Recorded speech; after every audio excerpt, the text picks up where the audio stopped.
Hello there, everyone, and welcome to GamePoints episode 188, your weekly little get-together where we talk about recent gaming news. I'm, as always, your host, Steven Brown, and joining me today is... I'm David. Tonight, David, we got a whole mess of announcements coming in from Gamescom. We'll go over a full of the cooler-looking ones. Keep in mind that if you're looking for a comprehensive report on Gamescom, this isn't the place to do it. We're just going to kind of poke on what cool things we've seen so far that we ourselves enjoy. We're going to talk about how Sony gobbles up a rather large developer, and we have, surprisingly, more Saints Row incoming. Called it. I mean, I've been saying it for the last 4 years, but called it. Yeah, no, you're that's specifically on this list of things we'll go over because you're such a huge Saints Row fan, and I am too, to be fair. But first, before we get into any of that, I want everyone here to know that this is an audience interactive podcast. So if you're watching live here Monday at 8 p.m. Pacific Standard Time over at Twitch TV/GamePoints or later over at YouTube.com/GamePointsPC, feel free to join the conversation. The only things I ask is that you try to keep it somewhat on topic and be excellent to each other. So you guys know how to do that. You're all adults, hopefully. Don't be dicks on the internet. That's our official motto. It's like at least one of our 3 official mottos. Yeah, it's one of them. Along with... don't pre-order and fuck microtransactions because that dude's a plague. Yeah. Nobody likes that guy. Before we get into the news of the week, David, I want to mention that I have been playing a lot of Shortest Trip to the Earth. I'm or Shortest so mad. Trip to Earth, or whatever the hell it's called. I was so about to buy that game, and then you started playing it and streaming it. I'm like, well, I can't just bite this kid. I mean, technically I can. I mean, Dude, buy it. It's worth it. Yeah, I think it's everything I want and more. It is like FTL, but with more. Yeah, that's all I want. So if there's also... I also have Rebel Galaxy Outlaw just sitting there staring at me. Plus, buying a game on Epic just sounds hilarious. We may or may not get into some Epic news later tonight. Depends on how I feel. We'll see how we go on with it. But I highly recommend it. You can take a look at roughly 3 hours of gameplay over at the YouTube channel. Once again, youtube.com/GamePointsPC if you want to take an idea of what the game is like. The best thing I can describe it to is FTL, but... it kind of does both games a disservice compared to that. It's just the closest reference I can think of for it. But I highly recommend it. I am having a blast with it. Excellent. David, Gamescom is this week. Gamescom is this week. And if you don't know what Gamescom is, it is a massive convention geared around gaming. Think like E3, but not as... business related. It's more just about celebrating games. It's open to the public. Like a lot of people E3, come in, but not in America. Yeah. Yeah, it's just less information based and more we're gonna demo a bunch of games kind of based. It's more public facing than investor facing. It takes place that's PAX. That's next week. It takes place in Cologne, Germany, and you have your kind of like E3, your first press conferences not leaking out, but they were shown over the past few days. Introspect and Soul Glove, by the way, thank you for joining chat. Good to see you both in here. And we're going to go over the highlights of some of these conferences. Some new information has come out, some new game announcements, some cool trailers shown. Nothing big and groundbreaking in my opinion, but some cool shit has been shown off. Once again, I just want to say, if you're looking for a comprehensive Gamescom report on the conferences, this isn't it. We're just going to talk about one or two cool things we saw. Can I make a brief aside, though? By all means. We got some announcements from Gamescom. That shit's happening.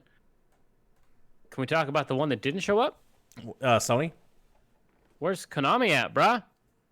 No one cares Where's about your Konami. big Metal Gear Solid 5 is getting re-released and it's got all this extra content? Oh, shit. That rumor that was going around. Completely fucking bogus rumor. Now, if you remember... why would Konami do any amount of actual work to make you're right, money that when didn't they pan could just out. shit it out again? Guaranteed. The only time we're going to get another version of Metal Gear Solid 5 is when the PS5 comes out and they re-release it in a barely remastered edition to try and squeeze every last dollar from remaining Metal Gear fans. I do want to remind you that I did highly preface that with saying 100, very, very highly unlikely that this rumor is true, but I wanted to... And I do want to remind you that I was very, very angry that the rumor even existed in the first place. I just wanted to entertain the idea of it happening, but you're right. It was such a false thing, I completely forgot we talked about that last week. Yeah, had to bring it up. Had to so, talk about it. A couple of the conferences that happened over the past couple days was, first you had your opening night live hosted by Jeff Keighley. Now, every time we mention Jeff Keighley, I have to mention the fact that I know a lot of people don't like him. He has the Dorito Pope meme going around, and I always thought Jeff Keighley was more of a positive force on the industry than a negative force on the industry. And he's living his best life. He absolutely is. And the fact that I mentioned this one time online about how I like Jeff Keighley, but the Dorito Pope meme will never not be funny to me. And he actually responded in a positive, like, hey, cool. And everything like that. He gave it like a like. Yeah, dude. So he realizes that memes are going to happen. So he doesn't take himself too seriously. He takes himself seriously, but not too seriously. He can take a joke. He also has to pay his bills. Yeah, and he does have to pay his bills. So he hosted it. This was kind of, I don't want to say put on by him, but I'm pretty sure he had a big hand in it, especially some of the trailers, which I'll talk to you later, which I know for a fact he cut himself. But they showed some games, they had some game announcements. They showed some more information on games coming up. We had some cool things. First off, I want to bring up is that I saw that Iron Harvest game, which I believe was first announced here. I am enamored with that because it is mechs in World War I in a real-time strategy. Dude, I'm down for half of that. Did you ever play Ring of Red? Nope. Do you know what Ring of Red is? Nope. But I do like both robots and RTS games. Fair enough. Ring of Red was an old PlayStation 2 game where it was kind of the same premise. Here is a World War I that never really ended, and you have giant mechs fighting each other. And I saw this, and I thought it was going to be a reboot of that franchise. It turns out it is an RTS game. Super excited to play that. You also had, now this I think you're going to be excited for, Humankind. Hell yeah. So what's funny is when Humankind was shown off, everyone in the chat that was like watching it live was like, wait, is this like a new Civilization game? Or like, what are we even watching right now? People were clearly unfamiliar with what Amplitude Studios does. Yeah, well, then everybody gets confused because they're like, Sega, what's this Sega like rip-off of Civilization? I'm like, motherfuckers, that's an Amplitude game. Amplitude are the same guys that made Endless Space and Endless Legend, which, in my opinion, each one of those releases, so Endless Space, then Legend, then Endless Space 2, was better than the Civilization game released immediately prior to it. I absolutely agree.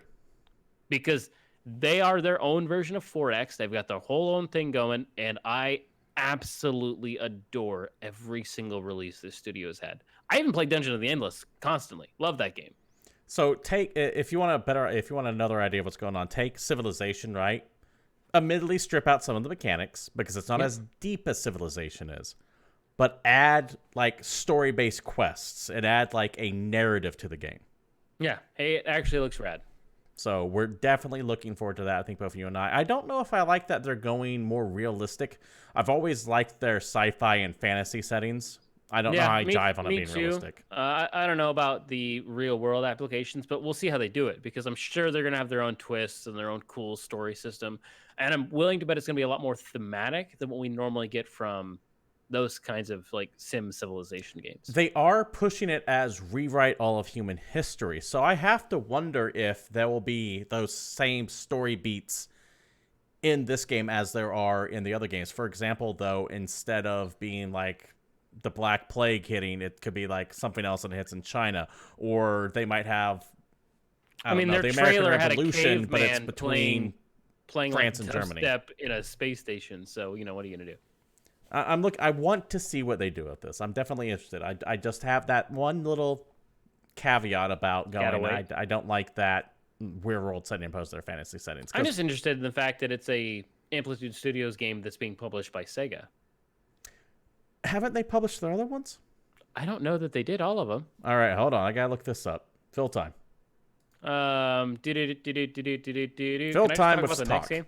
No, go ahead. I'm not allowed to talk about anything. Okay, so here's the thing about Amplitude Studios, and they make games that are decently complex and very deep. So I remember when Civilization Beyond Earth came out, and you were kind of limited in how much stuff you could do, and Endless Legend hit around the same time. A game that came out very recently kind of borrowed heavily from Endless Legend. This is the new... What the hell? You were playing that game recently, and you couldn't decide if you liked it or not. What the hell is it called? I don't know, man. You got to fill it in. Also, Sega's hella been their publisher for a while. Okay, well, Sega's doing it the whole time. No, you were just playing this. The 4X game, and it had a lot of Endless Legend in that. Oh, when shit. you got into combat, it turned Age into of Empires Planetfall. Thank you. Age of Empires Planetfall is a game that feels like it was influenced by Endless Legend, and did things a little different. It does not speak well to that game that I've already forgotten what that game is, and it's been out for only like a week or 2 weeks. What's as funny is Age of Empires is a super famous series, and I completely blanked on it because I don't play any of those games. But anyway, not bad. I just wish I was playing something else. Yeah, like Endless Legend or maybe Humankind. Yeah. Go on. Let's lead us to the next one. Oh, thank you. I was waiting for permission. I didn't want to jump on your toes. Anyway, a game that's been famous for ever, it feels like. I honestly swear this game came out like 10 years ago because that's the impact it's had on gaming culture in my mind. Maybe this isn't true for everybody because I guess maybe a lot of console people haven't played it. But Kerbal Space Program is a huge deal to me. And we're getting an actual bona fide sequel to it. Kerbal Space Program 2 was announced.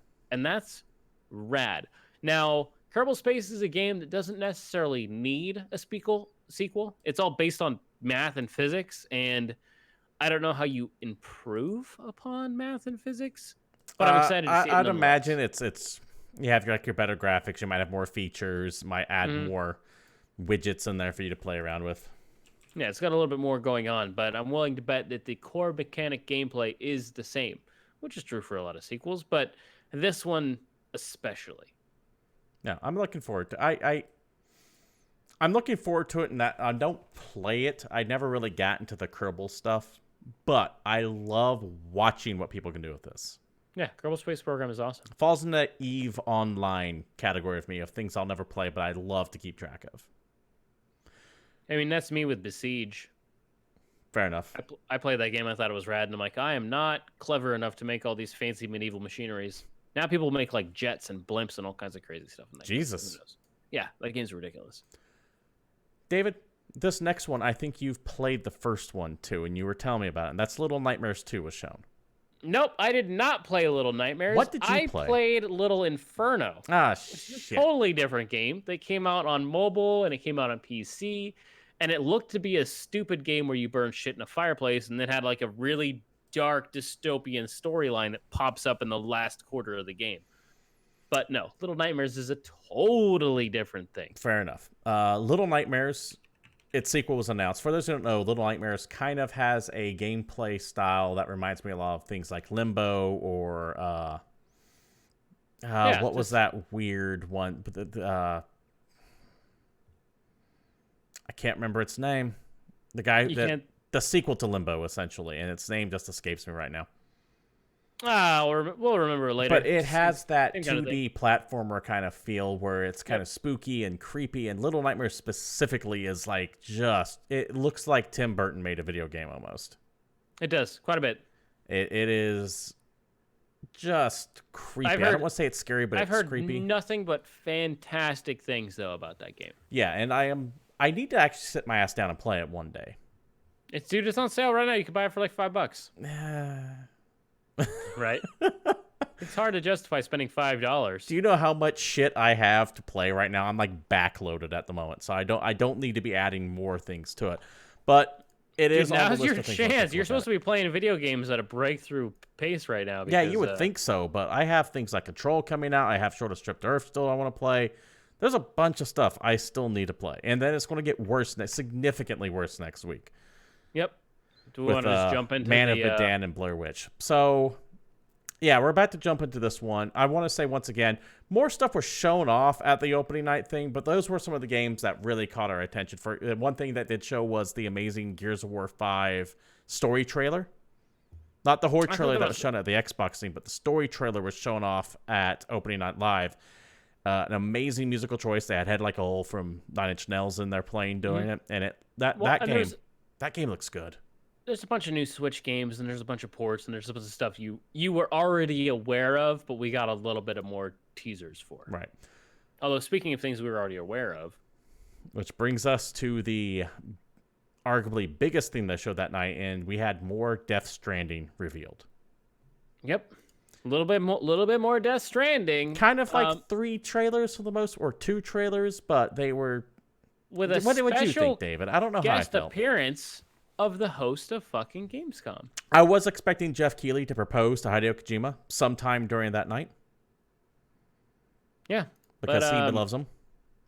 We did get a little bit more of Death Stranding. We've confirmed that Keighley is in the game. Now, he does not actually voice himself. He's just voiced by Matt modeled Mercer in the game. I believe it's voiced by Matt Mercer. So here's a funny rub, actually. Based on what I've seen now, that I've seen more of Death Stranding, I am legitimately concerned I won't like this game. Okay, this is why I was wanting to get your opinion on. I wanted you to know, because we saw a little bit more gameplay, and I use that term loosely. What do you think's going on? What's this? Like, what's your thoughts on what you've seen so far? Despite whatever the core gameplay mechanics are, which it's walking, you're building strands, you're getting connected. I get that. Kojima has things. The storyline's going to be obtuse and amazing, and I do like living and rooting around in his brain. But there's one little thing that was shown off that is a hard pass for me. Completely turns me off of video games. And this is something that's been true since 1996. Yes, I'm going all the way back to Yoshi's Island 2. I don't want crying babies in my fucking video games. And if I have to take a break from playing the new Kojima game to silence a crying baby, I will rip that shit out of my PlayStation so fast, break that disc into multiple pieces, and mail it to Kojima with a note on it saying, "Why, Daddy, why?" So, and never play that fucking game again. What you're saying is you yourself would become a crying baby. I absolutely would. Because full disclosure, GamePoints fans and fanatics and whatever the fuck we call our people that like us, I don't really like kids, and I especially like the ones that are useless. So there's this weird thing with humans, right, where our babies are actually useless. They can't care for themselves. Like a baby deer, that motherfucker can walk and do whatever it needs to do to survive. Human babies are worthless, little shit bricks. Okay. That's all they do. Fair, okay. Bold statement. I don't like hearing and I know a lot of people get really mad at me about that, but I don't care. I don't like babies. They drive me insane. Okay. I don't want to hear babies in my Death Stranding. My concern isn't so much the crying baby itself. My concern that's such a hard no for me. I don't know if I can get over it. I'm so legitimately concerned that I might not like what in all other instances would be my game of the year, because I'm just such a Kojima whore. My worry is how often is that mechanic going to pop up? Because if it's like once an hour or something like that, yeah, okay, maybe. No. But if it's like every time you fucking fall over and that baby starts crying, that's going to piss me off. The fact that there was a like pop up on the screen that said like "Coo Baby Bjorn" or "Inspect Baby Bjorn" or whatever the fuck they call that thing. Like it's Breach Baby, I think. Yeah, and then the fact that immediately after he sues it in the video and he starts running down the hill, and every time he takes like a funny step, the baby makes a noise. That baby's making noise the whole time. I will play that game with headphones on, listening to a different soundtrack. Now, Coco for Tacos in chat brings up a good point. You're stating this as if babies will eventually become valuable to begin with. But do you know how many worthless people there are out there? No. I'm sorry. If that is what you have inferred from my statement, please let me apologize in advance. The only thing worse than a baby is a person, and that's what babies turn into, which is why I don't trust them entirely. People are the worst. So I got like a couple takeaways from the couple trailers that shown. One, the Kojima hype trailer they showed before showing the two gameplay trailers of Death Stranding was actually cut by Jeff Keighley himself, further convincing me that Jeff Keighley is legitimately in love with Hideo Kojima, and it's any day now he's actually going to propose to him, and more power to him. But I think Jeff Keighley might be a little too enamored of Hideo Kojima, and I get they're friends. I get that. Awesome. Cool. It's just a little much at this point. Two? Oh well, that's fine. Still don't know what the hell's going on. However, I think we actually got some more idea on what these... Okay, so you know how the theme of Death Stranding so far when Kojima talks is building bridges and building connections, and how we're all playing the game right now and we don't actually know it yet, and all that weird shit that's been going around? And I need a hat that says Bridges on it. Yeah, that's fine. I think we actually saw what's going to be involved in that today, and no one's really talking about it. And it involves Norman Reedus's dick. No, it doesn't. Not actually. So there was a scene. Gate 2019. There's a scene in the trailer where he's pissing on the ground, and a mushroom appears. Later, when they were asked about that, and Kojima had his translator, and they're going back, so this stuff could be lost in translation. He was talking about how like the wang can be used as a weapon, and peeing on. There's a scene where you pee on something and something happens. But he also mentioned, well, you can imagine that if you pee on the ground and a mushroom appears, what if a bunch of people peed on the ground and the mushroom would? And he was kind of hinted that the mushroom would get bigger. I think that's what they're talking about when it comes to the connections, and we're just using this piss mushroom as the example. Everybody pees in the same place, and all of a sudden we make fancy trees. What you do in your game can affect other people's games. So think like Dark Souls, right? How you can leave the messages behind. But instead of just messages, if enough people do something, a bridge might appear so you can walk across a chasm. Or something might get constructed if it's done in multiple other games that lets people progress past that. I think that is the persistent online connection that we're going to be seeing in this game. When he says we're building bridges, we're making connections, I think there's going to be a persistent online connection, which we already kind of knew to begin with, but I think that's how it's going to be affected by it. It's going to be a quasi Dark Souls thing expanded. So once again, think the messages, but instead of messages, you're laying a brick to a house. It was going to be a new kind of online game. That was from one of the very first interviews with Kojima. And it's not going to be your traditional multiplayer. It's going to have multiplayer elements, but they're not going to be anything like you would expect. It could be. It could be as asinine as one player in one game lays a brick, and then after 20,000 people lay enough bricks, there is now a fucking house here. Yeah, maybe. Except for you do it with P, and that's weird. That's what they were showing off, and they got into that. But I think that is what the connection part is going to be, and I think I'm surprised I'm not seeing more people make that jump, and I don't think I'm really all that off base here. But I think we have finally been let in on what the online connectivity of this game is going to be. All through Norman Reedus' dick. See, again, I'm going back to the fact that I don't mind the dick action. I don't mind the fact that you could pee with your friends on the internet. That's cool. I mind the babies. That's really what I want you all to take home today. One final thought on Death Stranding that I saw today. I am really concerned about just the basic gameplay in this game, because I'm hoping he's fucking with us. Kojima likes to do the song and dance with one hand, and you're gonna have a backpack.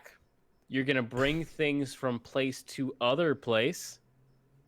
Kojima in his trailers likes to show stuff with one hand, while this turns out to be maybe 5% of what's actually going on. There's like 95%. Think the Metal Gear Solid 2 shit, when it's like, oh, here's the tanker, and it was always only Snake, and he's only in like the first hour of the game, and he plays someone else. That was kind of a mindfuck. I think that's what's going on here. Hopefully, I'm hoping. But so far, the only gameplay I've seen of this game is literally him walking in this same like Scottish Highland looking area and just dropping shit off. Yeah, there's also the spooky guys. And you occasionally pull out the ladder, and you occasionally have to hide from things. That's fine. Spooky that alone, a game does not make. Okay. Counterpoint. The game Journey. Journey was 2 hours. A game about wandering. Journey was like 2 hours. And if Death Stranding is only 2 hours, that's one thing. Death Stranding isn't going to be 2 hours. That's fair, but Journey plus a shit ton of crazy mindfuckery. If I want a shit ton of crazy mindfuckery with no gameplay, I would watch a David Lynch movie. Damn! Get sevened. Because here's the thing. I want some gameplay in that, and the gameplay I've seen so far has been exceedingly boring looking to me. Fair. I'm hoping there's spoil all the nonsense, though. I'm hoping there's a lot more to it than what we're seeing. But we'll find out. Action, but it is what it is. And when's this game launch? November? November. Yeah, like mid-November, I think. We got time. Also, Kojima is famously just a dude that's not going to tell you exactly what's going on. Exactly. That's what I think. That's kind of what I'm banking my hopes on. Just remember everything we knew about Metal Gear Solid 2 until the actual day that game was released. And that's what I was getting at earlier. We all thought it was going to be on this ship, and it turns out that's the first 5% Snake's not even in this shit. Yeah. You get Iroquois Pliskin. forgot that was his name in that. Hell yeah, dude. I never forget. This game is quickly falling into that category of, though, the more I'm seeing on it, the less I'm into it. Trailers are actively being anti-hype to me now. It's that thing where we need Kojima to temper himself and just stop fucking talking about it and just give us the game. It's that thing where we've known about it for just long enough that we don't really need any more teasers. I actually had this problem recently because you know what this is completely aside from video games, but you know what I'm absolutely sick of? The Rise of the Skywalker Star Wars trailer. Yep. I was about to say Star Wars. It's in front of every fucking movie, and it's been the same trailer since February. At this point, I don't get emotional. I don't feel excited. I'm not all about, let's go see that new Star Wars movie. It's this fucking trailer again. Just hold off. Temper yourself. Just wait. Wait a little bit. Stop dangling it in front of me, because I'm going to get bored, and then when it actually shows up, I'm not going to pay attention. I'm done with Star Wars anyways, so, I mean, that's another conversation we'll get into. Moving on. We're not pop culture. We're just video games. No. Moving on. There were a couple other conferences showed. Nintendo had their Nintendo Indie World. They showed off a bunch of indie games. Two of them I want to point out real quick, though. Eastward, which looks like a cool little RPG from times of yore. I'm kind of all in on that. And Blasphemous, which looks fucking amazing. Have you seen the trailer for Blasphemous? Blasphemous does fucking look rad. I'll probably play that game. I actually really like the Switch as a rule. Yeah, same here. Super dark, gory Metroidvania, by the way, and I am all in on that. You had Xbox Live Inside do their thing. They showed another trailer. We're not going to talk about like Witcher 3 or any of that shit? Okay, that's fine. No, most of what Nintendo Indie World showed was stuff that we've seen already, although The Witcher 3 on the Switch does look cool. Yeah, I'll play that game. But as much as I love The Witcher 3, that's a game I don't want on the Switch. I need that game to look as pretty as humanly possible for me to fully enjoy it. And yes, I am that kind of asshole. The Inside Xbox Live showed some stuff off. They showed another trailer for Blair Witch. All in on that. I love Bloober Team. This game is, I know Blair Witch, people kind of roll their eyes because that franchise was kind of fucking beaten over the head, and we've all seen it. However, the people who are making it's Team Bloober, or Bloober Team rather, these are the guys that did Layers of Fear. They did Observer, featuring the dearly departed Rutger Hauer. They have my trust, and I'm looking forward to seeing how they do this as a horror game. Yep. Saw some more of Wasteland 3. Now remember, In Exile. I also like to say Bloober. Bloober's a good name. It's a good name. Yeah. Wasteland 3, which is made by the recently bought by Microsoft In Exile. I loved Wasteland 2. God damn did I love Wasteland 2. Think Fallout with XCOM combat. Yeah. Well, as an aside, Wasteland is the original Fallout, but yeah. Yeah, well, yeah, the first Wasteland was made in like, oh God, it was like 86, 87. It was done. You can just say back in the day at this point. It's back fine. in the day, and it was proto Fallout. Yep. In fact, that team went on to make Fallout 1 and Fallout 2, and then they ended up But not the Fallout that everybody's thinking of, like the legit Fallouts where they're top-down isometric games. Yeah, Fallout 1 and Fallout 2. They showed some more Greedfall, a game that has completely kind of gone underneath my radar until just recently, and now I'm kind of all in on Greedfall. Have you played anything that Spider has done, by the way? No. Say it. People don't see chat. Shout out to Salty Frank. Witcher 3 on Switch is dangerous because you only use mobile consoles while on IRL side quests like pooping. You'll get stuck in a side quest this way. That's very true. Damn, that's the real life. So have you seen anything on Greedfall? I watched 3 minutes of whatever that trailer was. All right, fair enough. This is from the team that did... I don't know that any of that was gameplay. It looked like cutscenes to me. I don't know what I was expecting. Fair enough. Greedfall is done by a team called Spider, and they're not a powerhouse of a team, but every game they do gets progressively better. So okay. It's one of and I know it's going to be like a big RPG. Yeah, they did. I want to say they did Mars Warlogs, and they did Techromancer, and a couple other things. And these games aren't big budget games, and they're not even well put together, in my opinion. But I don't have a problem with that because I love mid-tier games. And that's why I asked if you've seen this and you're on this, because I know you do like the mid-tier developers. Yeah, because I don't like the full price $60 microtransaction me to death season pass video games. I like the THQ Nordic of it all. Right. But Spider has been showing promise because, like I said, every time they release something new, it's better. It's gotten better. It's gotten better. It's gotten progressively better and better and better as this team starts getting more skills and getting more experience. And I'm really excited to see what happens with Greedfall here. I want more information on Greedfall. They gave me just enough to like tease my interest, but not enough to be, I need to know more about this game right this second. It looks like it could be what I always wanted Risen to be. I will passively pay attention to this game as it gets closer to release, which isn't actually that far because it comes out in September. Maybe the week after. And then finally, we had the Stadia Connect, which is essentially ripping off the Nintendo Direct. Are you just not going to talk about the Gears 5 Horde mode trailer? Nah, Gears 5 Horde mode. Looks cool. I'm in on Gears 5. I want to play Gears 5. I'm actually into it. I was like, say, if we're going to just leave Xbox and be like, by the way, Gears 5, and just not talk about it. But yeah, okay. There's a little bit more Gears 5 action. Yeah. It's got a Horde mode. No one's really surprised. Sorry, I'm just really excited to bash Stadia again. No, I'm with it. Let's get into it. Let's talk about the fact that Google Stadia had their own entire event that was unrelated to Gamescom that came out, and they showed nothing we weren't aware of, nothing we haven't played before, everything being ported to Stadia with a kicker. Yeah, nothing exclusive. Just a couple new announcements for games coming to Stadia. And the big, funny, ironic thing, I would say, David. Man, I gave it to you. I said it had a kicker. Fuck you. Anyway, the whole Stadia release was stuttering the whole fucking time. They couldn't keep their frame rate up.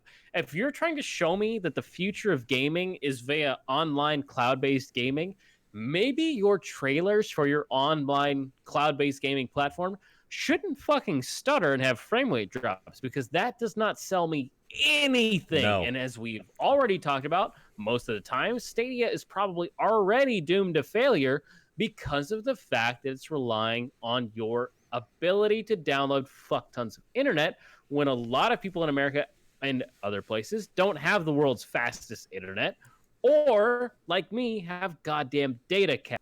And as we've talked about on the show before, when I was in Google's Project Stream beta, I absolutely destroyed my data cap, and that was just from me playing Assassin's Creed for a few hours a week. That being the big thing, of course. And them trying to move all of my gaming to an online cloud-based service means I'm just like a hard no, unless Google is also going to bring some fiber optic cables to my house and give me cheap as shit internet. Yeah. And then there's a whole bunch of other problems of Stadia, too, as well. That's the big one and the most apparent one when their trailer was stuttering everywhere. But you have things like Google refusing to answer, hey, if you decide to fucking stop supporting Stadia, what happens to our games? And they just won't answer that. The fact that you have to pay for Stadia and still pay for your game. So it's not like you get the games free. It's not a subscription service. You're only subscribing to the use of Stadia itself, not the games. The fact that there are no exclusives on Stadia to date. And if they were going to announce one, this would have been the time to do it. Yeah. Stadia is DOA. And let's not forget that Google loves to fucking cancel things or stop support on things that don't make an immediate amount of money real fucking quick. Hell yeah. Just look up list of products that Google has suspended or stopped or whatever. It is a big list. So here's the funny thing. I no longer have access to my email on my phone because they turned off Inbox, and I fucking refuse to use the actual Gmail app because it's garbage. So it's not that you don't have access to your phone. I refuse to access my email on my phone. There you go. Let's be real. I have gone back to the Stone Age. If you got to get a hold of me, send me a text. Fax me.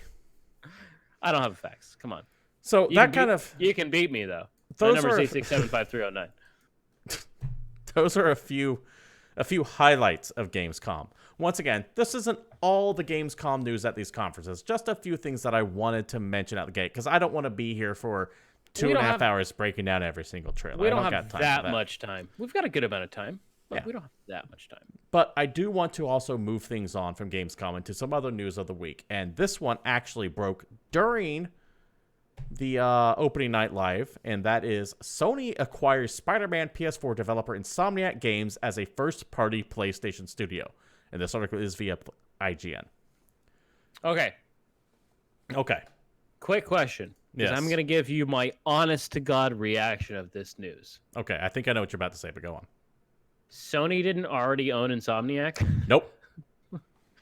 That is ridiculous to me. Insomniac has been making PlayStation games since Spyro the Goddamn Dragon on PS1. Functionally, this is not any different than it was advertising. But however, remember, Insomniac made exclusive to Xbox Sunset Overdrive. So they have made games for another system for it. That's like the one, though. If you read, I was going to say, what else have they made that went anywhere else? If you go to IGN and read Colin Moriarty's excellent but not finished look into the history of Insomniac, you'll learn that the Spyro games, the Ratchet and Clank games, like you'll learn that Sony has been trying to buy Insomniac for years, but Insomniac just never bit. They finally did. Didn't they make Resistance? Yes. That was the fucking Halo killer on PS3, right? Because they've got a Halo killer every 10 years? Killzone was the Halo killer. Oh, okay, yeah. But that was Guerrilla, though. Yeah, that was Guerrilla. So, from the article itself, Sony and Insomniac are in definitive agreements to acquire Insomniac, who have long held a partnership with PlayStation throughout the 4 generations of home PlayStation consoles, from Spyro the Dragon on the original PlayStation to 2018 Spider-Man on PS4. By the way, this guarantees not only a Spider-Man 2, but a Spider-Man 3 as well, in my opinion. And probably even more. Spider-Man is like the fastest-selling Insomniac game, I think, ever. They've sold 13.2 million copies as of July 28th. So it's fucking amazing. So yeah, why and it's a damn good game. It's arguably has dethroned Arkham City as my favorite console superhero game. That's fair. It is that good. Play it if you haven't. In a quote from Sean Layden, chairman of Sony Interactive Entertainment Worldwide Studios, Insomniac Games is one of the most highly acclaimed development studios in the industry, and their legacy of best-in-class storytelling and gameplay is unparalleled. We have enjoyed a strong collaborative partnership with the studio for many years and are thrilled to officially welcome them to the Worldwide Studios family. In addition to Insomniac Games, to SIE WWS reiterates our commitment to developing world-class gaming experiences that can only be found on the PlayStation platform. That's a lot of corporate speak for saying we're happy to have them. Ted Price, who's been Insomniac Games founder and CEO, he's been in charge of this company since day one. Oh, dude, I can take this one if you need me to. Go ahead. In a quote from Ted Price, joining the WWS family gives Insomniac even greater opportunities to achieve our studio vision of making positive and lasting impressions on people's lives. We enjoyed a special relationship with PlayStation practically since our inception. Our partnership amplifies our potential, and Marvel's Spider-Man was a testament to this. We're excited to take the next step in our growth alongside our longtime WWS partners. Most of all, we look forward to delivering fresh, new experiences to our fans. First, once again, this is all because of how well Spider-Man did to PlayStation 4. You know that so much money. Because Sony has been trying. If once again, go read Colin Moriarty's unfinished history of Insomniac over on IGN. But if his reporting is to be trusted, Sony has been trying to buy Insomniac for years now. But Spider-Man was so successful, that means Sony went, here is all the unlimited money. Would you finally come join us? No. 2, on my list of things I want to point out, Insomniac apparently owns the IP to Sunset Overdrive. Now, the publishing rights are still with Microsoft for the time. But it is theoretically possible to see that situation that people kind of get upset on, where you have a game on one console and then a sequel on the other. Sequel on the other? Perfect. Get rared. Yeah, or any number of things. I think Team Ninja does this with Dead Alive, for example, where they just go where the most powerful one is. They don't care. Yep.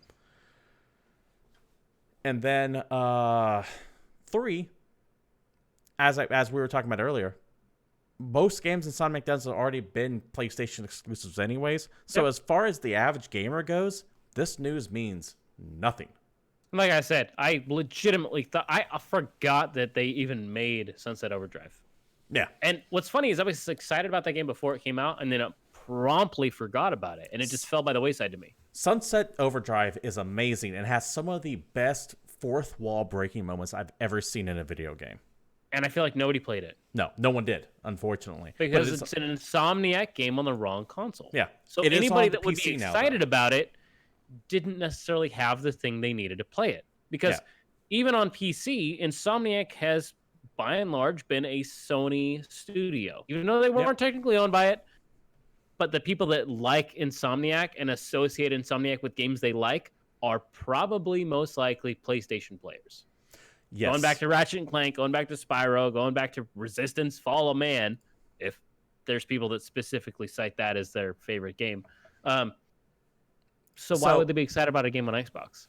As an aside to the Resistance stuff, I love the concept of the Resistance games. I really want to see that franchise kind of get rebooted and brought back. Now, I don't think the first 3 games were all that great. They were C-tier games in a world of Call of Duty.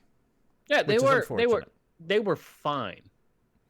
But I didn't have any issues playing those games. I love alternate history, so the whole take of here is this World War II that's kind of gone horribly awry because aliens came down and started taking over everything.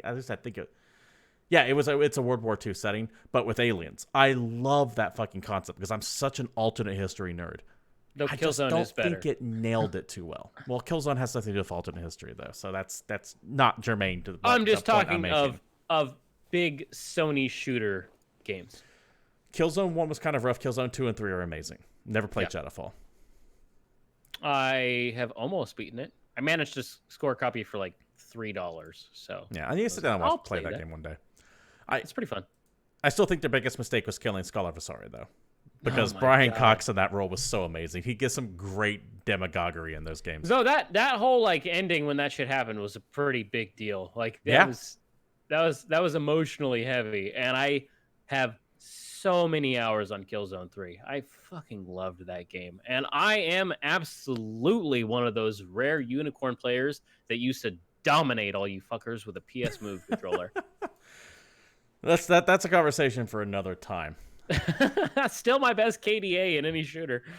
So we have a couple more news stories I want to bring up before we wrap things up here and move on to new releases. One is that the great Bioware exodus is continuing. Now, for the past few months, a lot of talent has been... I don't want to say we have been talking Bioware. about this for a while now. This was actually one of your calls. You definitely brought this shit up a while ago.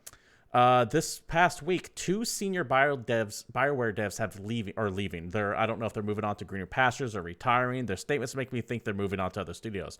First of all was the lead producer on Anthem, a fellow by the name of Ben. I should have had his name up. I am sorry. I'm a bad reporter. Ben Irving. And he essentially said on Twitter, after 8 amazing years at BioWare, I have made the decision to move on, accepted an exciting opportunity at another gaming company. So he is moving to another company. Since the first time I played Baldur's Gate many, many years ago, BioWare is the dream place I already worked at. And another one who was the senior producer on Dragon Age 4, a game still in active development, named Fernando Melo, and I apologize if I'm mispronouncing your name, said, "Today was my last day at BioWare. After 12 years, that's a heck of a lot of fields. Tonight, I write my name up on our local pub alongside many other amazing peers over the years. It reminded me a lot of folks no longer here that I miss dearly."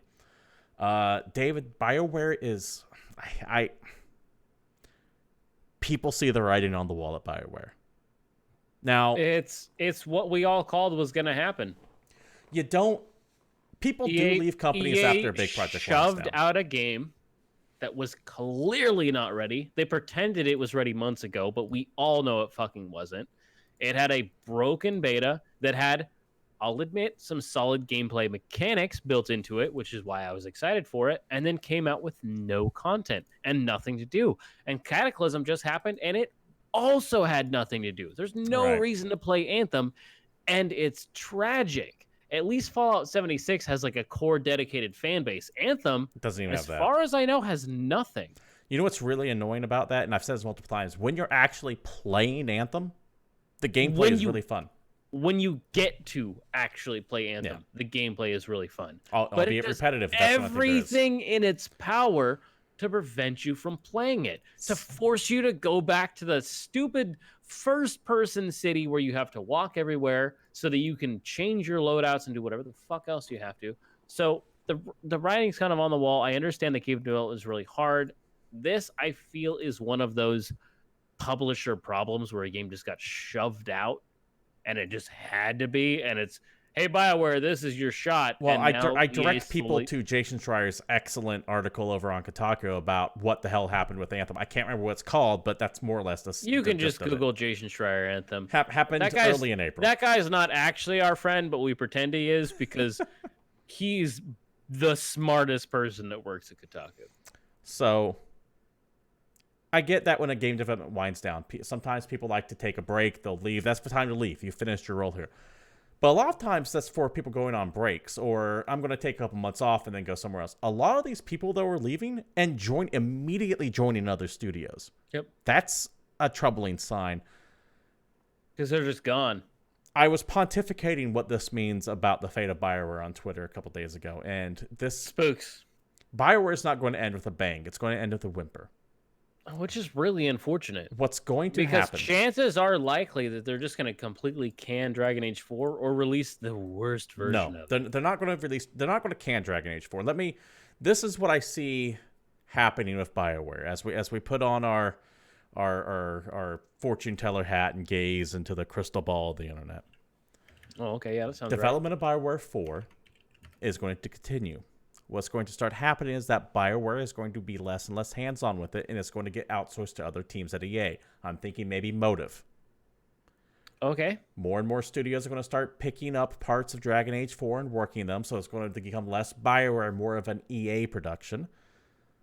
Other studios are going to start bearing the load. Bioware is going to start shrinking. They're going to start reducing headcount more and more and more. They won't be hiring roles to replace the people that are leaving. Once again, this is just my gazing into the future. This isn't anything that's actually happening yet. Bioware's team will shrink more and more and more.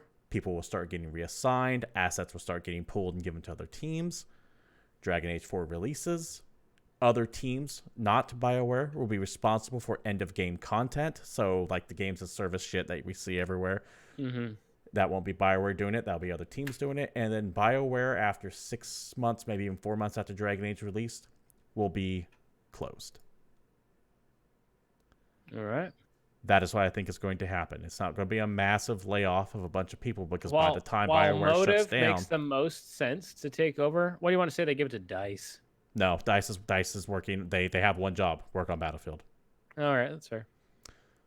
The only reason why I'd say that is because of how much experience DICE has with the engine. EA doesn't care if you have experience with engine or not. If they did, they wouldn't demand all their people use that engine. All right, that's fair. That is a good point. Bioware eventually be closed, but by the time it's closed, it won't be massive layoffs because by that time, either most people would have left on their own or they would have been reassigned to other studios. That is what is going to happen to Bioware, in my opinion. Man, this is a huge, terrible, huge bummer. It's bad, but that's my prediction for Bioware. By August 1st, 2020, or when is Dragon Age 4 supposed to come out? Never. Okay. 6 months after Dragon Age 4 releases is when Bioware will be shut down, if not sooner. Between 4 to 6 months. That's my call. Man, I'm so crushed. Oh, by the way, Dragon Age 4 is supposed to come out November 18th, 2014. What? That's what comes up if you Google it. But it just gives you the release date for Inquisition. Don't worry about it. Okay. Yeah. I was like, that doesn't sound right at all. Man, I really wish we could go from this topic into a more positive topic that has all kinds of excited news. Well, David. Wait. There's nothing you like more than a whole bunch of boring ass numbers and spreadsheets and press releases. No. We don't need to talk about the numbers. We need to talk about what's behind the numbers. We need to talk about the cojones swinging the numbers. And that, my friends, is THQ Nordic. So, in a press release, they sent out detail on their first quarter results. And don't worry, I'm going to skip most of the boring numbers, but... Yeah, dude, I decided that he doesn't get to talk about numbers too much because we're bad at it. Okay, then I'm just going to have to bring up all these numbers now. If you decided... all you need to know is that they seem to be doing well. But there are a few bits of information to be gleaned from this press release. Of course, all links to this and stories that we mentioned will be provided in the 1,700% growth in a year that we had last time we talked about the THQ Nordic's financials, which is right around this time last year, but still damn good, which is exciting for me. Right. So a couple of the highlights, not really numbers based. You're going to have some numbers, but not many. One, Piranha Bytes, one of the leading RPG developers and the creators of Elix and Gothic, joined THQ Nordic GmbH, and they're now working on an announced title. Go Piranha Bytes. They fall into that same team as Spider, where it's like, okay, everything they do is progressively better. I want to see where they are in like another 2 or 3 years. I'm mad because I keep almost buying Elex and I haven't yet because there's so many people that tell me not to, but I legit liked Gothic 2. I thought that game was fun. It wasn't a great game by any stretch of the imagination, but I enjoyed it. And that's all I care about. Right. It's an A game at best. At best, it's an A. I'd say it's like a B game. But anyways, yeah, it falls in that same range as Spider developed games. Yep. Next point, Coffee Stain's net sales were high, and the performance of the quarter was notably driven by a successful Epic Game Store promotion of Satisfactory, once again proving the fact that the reason why people go Epic Game Store exclusive isn't just for the money, but a shitload of money. Yeah. We're not doing it for the money. We're doing it for a lot of money. And Satisfactory, by the way, this is the same crew that made fucking Goat Simulator back in the day. Yep. Satisfactory is legitimately fun. I have burned several an hour just dicking around in that game, where your core gameplay mechanic is to slowly replace yourself by building automation that does what you do but better. Boy, doesn't that just strike close to home.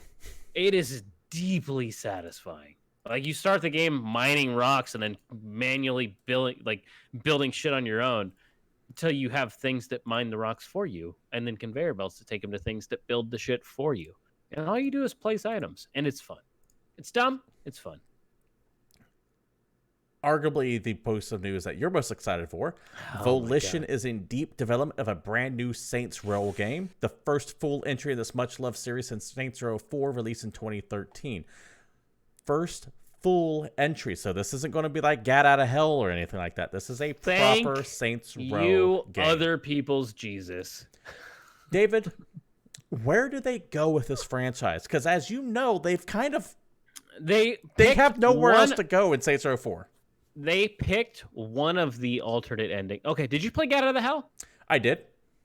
Gat Out of the Hell, if you recall, has 4 separate endings that give you ideas on what could happen in future Saints Row spin-off games. One of them we got where everybody was rebooted in some weird cop-based nonsense when we got Agents of Mayhem, which was panned almost universally, had all kinds of gameplay issues. I really, really, really wanted to play it until I found out at the last quarter that it was not co-op, and went, that's not why I like you guys. So I did not pick it up. There's a whole other set of endings in there, one of which Gat just learns the secrets of the universe and just says, huh, but that's not the one I'm looking for. There's another ending where they find a new planet for humanity to live on. I guess major spoilers for Saints Row 4. Everybody dies and they're looking for a new planet because they blow up the Earth.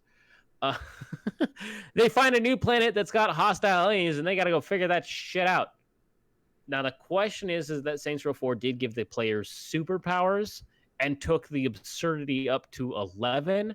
So the only options really available are to somehow go more absurd than superhuman crazy people, where you lose the ability to drive cars because you can run faster than them halfway into the game, or you dial it back and make it more close to Saints Row 3, which is arguably the better game in my opinion, but lose some of that power creep that's gained by making more and more of your games ridiculous. And therein lies the conundrum. I am into it because, by and large, they've had terrific soundtracks, fantastic guest appearances, and some of the most fun gameplay I've had since, when the hell did Saints Row 2 come out? It's been a while. Because that's legitimately the only game I've ever 100%ed. Do they reboot this franchise, David? Do they just kind of abandon where they're at and start over fresh with a new crew of Saints and start the story over? Or do they try to shoe in an explanation of why things are where they are? Now, there's a way that they can do it. Now, there is an easy way that they can make both work. That they could both reboot the franchise till you're a small town gang in Stillwater or wherever they decide to place the game, and tie up the remnants of Saints Row 4 with, we found motherfucking time machines, or whatever they decide to do. You don't even have to do that, because the way I can think of that they can kind of reboot the franchise while keeping everyone for the most part intact is they pull the fucking Dream episode bullshit, where suddenly the boss wakes up. The intro of Saints Row 5 is the boss wakes up and he goes, wow, that was a weird dream. And the entirety of Saints Row 3 and 4 were just like a dream, and that way they can kind of reboot things from where the silliness starts in 3. Saints Row 3 you don't have to get rid of because that game is totally fine. Saints Row 4 you absolutely do because aliens invade and destroy the Earth. And by get rid of, we don't mean that Saints Row 4 is a bad thing, by the way. Saints Row 4 is amazing. It just kind of paints you into a corner narratively. Yes. I mean, how are you going to top Vice President Keith David? Really? No, you can't. So, new Saints Row game coming. We're both looking forward to that. A couple more Or things. they're like, fuck it. Saints Row 5 is a prequel to Saints Row 4, so it's a midquel, and it's called Saints Row Election Year. And it's about you recruiting people to run for president. That could be interesting. I'd play it.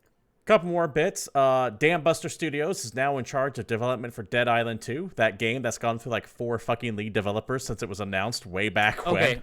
We can talk about this for a minute. Dead Island is a franchise that was sold entirely on that initial trailer. One of the single greatest video game trailers ever fucking made. Done by Blur. They know how to make a good trailer.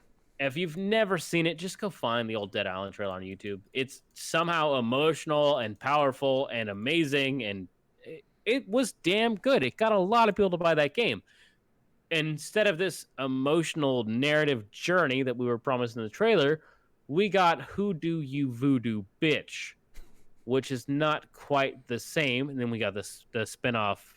I don't even know what the fuck you call Dead Island. Riptide.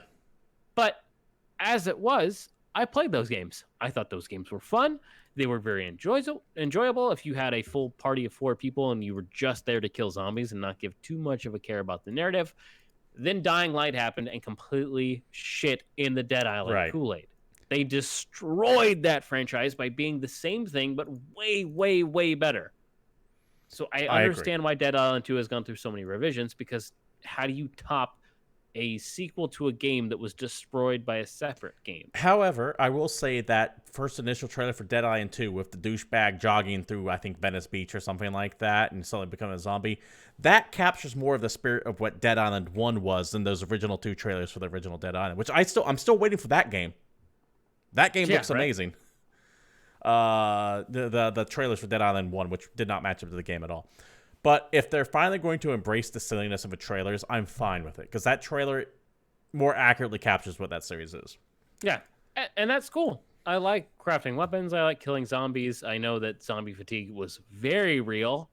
But maybe it's time. Maybe you guys get away with it. Maybe you somehow release before Dying Light 2. Who knows? Good on you. I hope it comes out. I want to see it. I'm not mad by any of the franchises that THQ Nordic is trying to put out. Cool. I believe in you. Just release a video game for me to play. Well, hopefully this next one also is one that you want to play, and that is that last year, Deep Silver acquired the much-loved Time Splitters IP. Now, remember, we were both kind of excited over that. This is legitimately one of my E3 predictions for this year, because Time Splitters 2 is one of the best games ever. Time Splitters Future Perfect? That game was rivals amazing. GoldenEye in multiplayer. Oh. Too loud there, David. You're redding me out. You're redding it out. I don't care. Apparently, anyway, they said that they're delighted to announce that one of the series creators, Steve Ellis, has joined us to help plot the future course of this franchise. So they're bringing in some of the original people who worked on the series to work on the new Time Splitters, whatever it is going to be. Notice they didn't say game; they just said feature of the franchise. So who the fuck knows what it's going to be? Are we just going to get a 1 through 3 remaster re-release? It could be. Give me online play, and I'll probably pick it up. Absolutely could be what we're getting. We just don't know. As I may have alluded to, I did legitimately like the multiplayer in Future Perfect. Yeah. Finally, David, on our last bit of news, we're going to go gaming adjacent. And this is something I kind of wanted to bring up. This is what we love to be, adjacent to games. Loot Crate, that company that you spend like $10 a month on, and they send you a bunch of fucking shit. Yeah. Apparently, they've been in trouble for a while, and I didn't even know this. Loot Crate agrees to be acquired, and this is from a press release they themselves sent. Wow, you mean people are tired of having kitschy shit in their house for no reason? Loot Crate, the worldwide leader in fan subscription boxes, announced today that it has reached definitive agreement for sale of substantially all of its assets to Loot Crate Acquisition LLC. I like how it's an LLC created solely to acquire Loot Crate, by the way, with the name Loot Crate Acquisition. To facilitate this transition, Loot Crate and its affiliates today filed voluntary petitions for reorganization under Chapter 11 of the U.S. Bankruptcy Code in Wilmington, Delaware. Essentially, they have declared bankruptcy. I didn't even know Loot Crate was in trouble. I just remember seeing action. Now that I think about it, if you think, because I saw Loot Crate ads everywhere until about 4 months ago. Yeah, I was going to say, when was the last time you heard of them? Yeah, they just kind of disappeared. Who do you instantly. know that used them? I just wanted to mention this because there's all these subscription boxes that popped up. Most of them fell by the wayside. Loot Crate stayed alive for a long time. I think the novelty of the real life loot crate, the real life loot box that we see in so many games, has worn off, and people are just done with blind boxes. Well, there's also only so much decorative, cheap game crap or nerd crap that you can fill your house with. Yeah, I was going to say, how much of the stuff is actually kept? How much of this stuff is not opened up and we're going, oh, look at all this cool shit, and then like less than a week later, more than half of it's tossed? Yeah, how many people have enough space on their shelves for another figurine of the shark from Jaws? Exactly. There comes a point where you just can't, you oh can't. Oh man, I got one of the Ghostbusters. Which one did you get? Oh, I got one of the other Ghostbusters. No one cares. So yeah, Loot Crate, which sucks. This is cool. They had a good idea. It was interesting. It was a little expensive. Kind of overstayed its welcome. I hope that they can ideally transition to something else, because there are some subscription boxes that I think are worth it. I just don't know about this. Maybe if it was more targeted somehow or less targeted, I don't know. Now, one thing I want to tie this to, and that the main reason why I brought this up, Loot Crate has entered bankruptcy, and they were to find a buyer. Now, think about Loot Crate. Think about how irrelevant they have kind of become over the last year. Yeah. They were still able to find a buyer. Man, what does that tell you about GameStop? Thank you for piecing that together. Maybe GameStop bought them. Loot Crate acquisition LLC is actually GameStop. Here's our last $7. Please bring us back to relevancy. So if you don't think that GameStop isn't in trouble, this should tell you something. David, what Loot Crate is going to turn into, what the hell's going to happen with GameStop when we finally get that final nail in that coffin, that's still at least hours away. Hours. If I want to be entertained between now and midnight tonight, what can I look forward to playing this week? Okay, that's a little messed up, because while we are going to talk about new releases, not all of them come out tonight, because new releases covers everything from right now until Friday, and that's the way this shit's gone for at least the last 88 episodes. Yeah, but if GameStop suddenly decides to close in 24 hours, I'm a fucking god. No, don't give them that, everybody. Anyway, there's video games coming out. You guys could play Remnant from the Ashes for PS4, Xbox One, and PC. Looks cool. I want to take a look at it. I am legitimately offended. Okay. Because while Googling this fucking thing, I saw the words action RPG, Souls-like. Oh, you hate that term. God, you hate that term. It is a third-person co-op shooter. You twat waffles. It is not a Souls-like. It does not have slow input attack mechanic. Maybe it's difficult, but that inherently doesn't make it Souls-like. If a game is difficult, you could call it... I don't even mind if you call it arcadey, if it's meant for you to pump in quarters and hit start and continue a bunch of times. That doesn't mean it's a Souls game. Whatever. Anyway, fuck this game. This game actually does look kind of fun, but I'm just offended by the narrative designed by their PR team. So okay, it is what it is. Google it on your own. Oninaki comes out for PC, PS4, and Switch. This is the third game from Tokyo RPG Factory.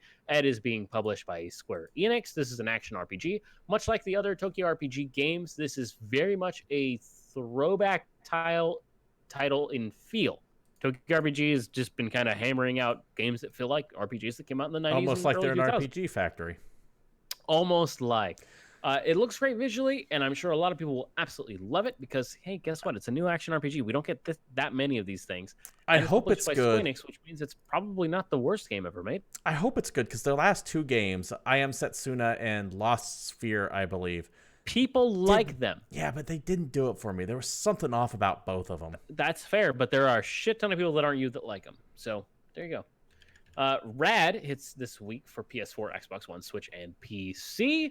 This is a post-apocalyptic rogue light, not like light. The key difference being rogue likes are games where you completely start over with absolutely nothing when you die. Rogue lights are games where you die and go back into the game with some increased mechanics or features or abilities based on your previous gameplay. That is actually being put up Double Fine because they are working on more things than Psychonauts 2. 3D action roguelike set in a post-apocalyptic world where humanity has faced Armageddon not once but twice. You play as characters who have been kind of slowly mutated by the fact that everybody's already died once, and you are going into Spooksville and trying not to die again, but you probably will because that's the name of the game. It does have some interesting mechanics, looks kind of fun, but I know you're not going to play it because you're not the biggest Double Fine fan. No, I think Double Fine's personally I think they're kind of overrated in my opinion. And I was very upset that this turned out not to be based on the excellent 1986 bike film Rad.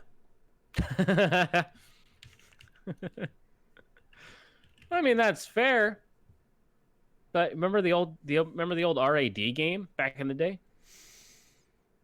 I remember a Nintendo game called Totally Rad, but I don't remember RAD. Oh, yes, I do. Yes, I do. I remember seeing it, but I never played it. No, unfortunately, this isn't more of that. But we also have Undermine hitting PC and Mac. Look at that, Mac's getting a game. Real quick. I'm sorry, not to interrupt you, but lead actor of the movie Rad, by the name of Bill Allen, apparently has toured extensively across the U.S. with the band The Pipe Fitters with his harmonica, alongside actor Lou Diamond Phillips.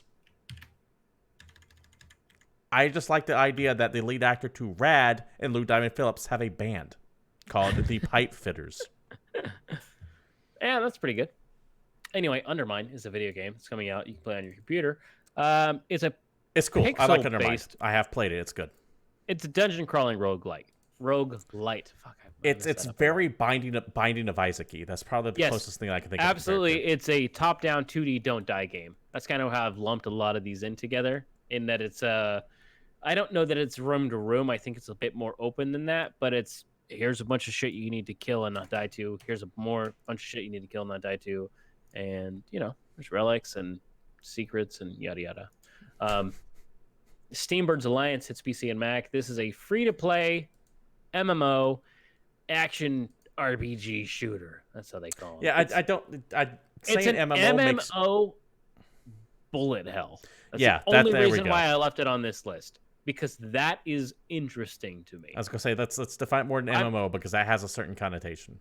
It absolutely does, and I am notoriously not an MMO fan. I can play basically any game to level 20, and then when the guy says, I need you to do this thing again, but it's slightly more difficult, I delete the game from my hard drive. And that has been true since Anarchy Online. Man, did I love Anarchy Online. Yeah, so you get a bunch of friends. It's an open world, and it's a bullet hell. You dodge shit. So think 1942. Think, I don't know, a million other bullet hells, Ikaruga, whatever else you want. All right. Grandia? No, Grandia's an RPG, bro. What's Gradius? Galaga? Gradius. Thank you. I was like, there's a G game that I'm thinking of that's pissing me off. Gradius R-Type. I don't necessarily confine those as bullet hells as much as shmups. Bullet hell is a subcategory of shmup, in my opinion. Fair. Black Desert Online comes out for PS4. This is an MMORPG. It's been on PC for a while. When this game was first released and had initial trailers, I thought it was the most beautiful looking MMO I'd ever seen in my life. It was like if Diablo 3 had a baby with a graphics engine. And then it came out, and besides the character creation, it's an MMO that is made in Korea. Much like other MMOs, it's got everything you could possibly do to sink all of your life into: fishing, trading, crafting, cooking, whatever else, and chock full of microtransaction pay-to-win bullshit because it's an MMO. That's that. There's something about you. Was this a Korean developed MMO? Yes. It's a lot like Lineage, and I find a lot of Korean-based MMOs tend to be very, very grindy. I've not played Jack Blizzard, but I've played a couple of other of Korean MMOs in my time. From what I understand, Black Desert is a game that you can play decently well until like level 50 or something like that, and then it becomes the most grindy game of your life. Oh, wow. It looks like they threw that in after you have all this time invested in it. Look at that. And then all of a sudden you do missions, you get 0.1% of a level. God damn, I didn't know it was that bad. Yeah, I have heard it's absolutely atrocious. Even like looting is bad unless you pay for pets, because apparently you can buy pets that loot for you. Fuck that. But it is very popular. I see a lot of people love it, and it is definitely good looking. It is not a bad looking MMO by any stretch of the imagination. Just graphically, I don't know if it's actually fun. Fuck, I don't pay attention. Gears Pop comes out for PC, Android, and iOS. It's a fake Gears game. What do you want from me? People, they announced this. People were excited about it. I don't think anyone actually Now, I was. had to actually fight a little bit to get you to add this onto the list. Yeah, that's how little you care about Gears Pop. I don't care about Gears Pop. Now, what's more offensive to you? Or yes. what? I know it's not the fact that it's Gears of War, because I think you're kind of neutral on Gears of War. Is it the fact I like Gears of War? I don't dislike Gears of War. Is it the fact that this was designed seemingly for mobiles, yes. or it is a game that was the fact built that it for has mobiles. Funko Pop in it? I don't mind the fact that it's got Funko Pop in it. Okay. Lego makes some damn fine video games, and they have for a very long time. This could be a great game. The fact that it's just a Android iOS game that's getting ported to PC is why I don't give a shit about it. Okay, fair enough. It's all that. Nintendo Switch has got plenty of Android and iOS games on it. I don't need more. Life is Strange 2 Episode 4 hits PS4, Xbox One, and PC. This is part 4 of the Don't Not Entertainment series based on Life is Strange. This is, the sequel to Episode 1, 2, and 3. You can buy all the other ones. You absolutely have to have Episode 1 in order to play this. So if you haven't started it, maybe don't start at Episode 4. Kind of the last of the narrative game, the episodic narrative game still left after Telltale really blew is. up. With no more Telltale, a Life is Strange might be your last chance at this kind of thing. I don't know how many more of these we'll get, so maybe take a look. Worst case, if you don't want to play Life is Strange 2 and you don't want to pay for it, you could always play that Adventures of Captain Underoos or whatever the hell that was. I think it was like a bridge between 1 and 2. Yeah, it was a bridge between 1 and 2, and it's absolutely free. So if you want a taste of what this franchise is about, just play that. You'll be fine. And last but not least, Killer Queen Black comes out on Switch. This is a action indie strategy game. It's a team-based online action strategy platformer.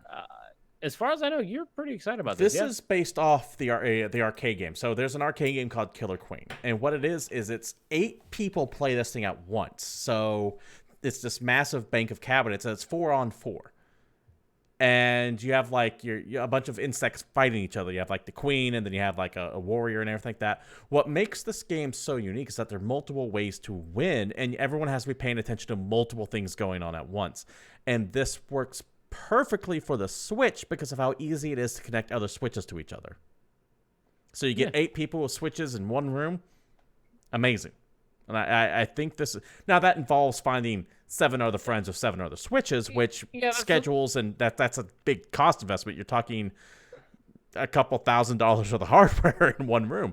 But the concept is really cool. And I want to see how well this game does on Switch, because they've tried doing it on PC, I think, and on consoles, but there's something missing when you don't have them everyone in the same room together. That's what makes the arcade cabinets for Killer Queen so cool, is that you actually have everyone together in one room.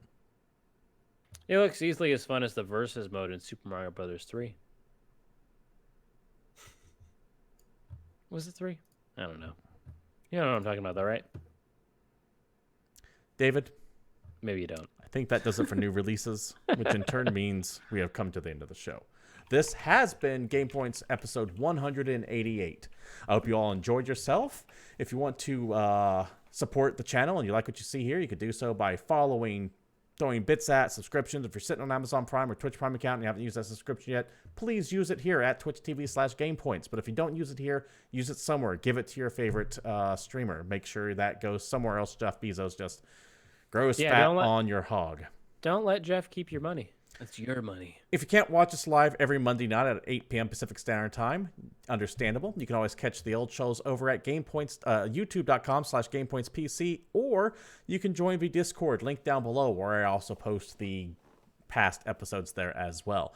You can follow the show on Twitter at GamePointsPC. You can follow myself, Stephen Brown, at CapitalistPig21, and you can follow David there at palshife_Satori. Once again, this has been GamePoints episode 188, and until next week, we're out of here.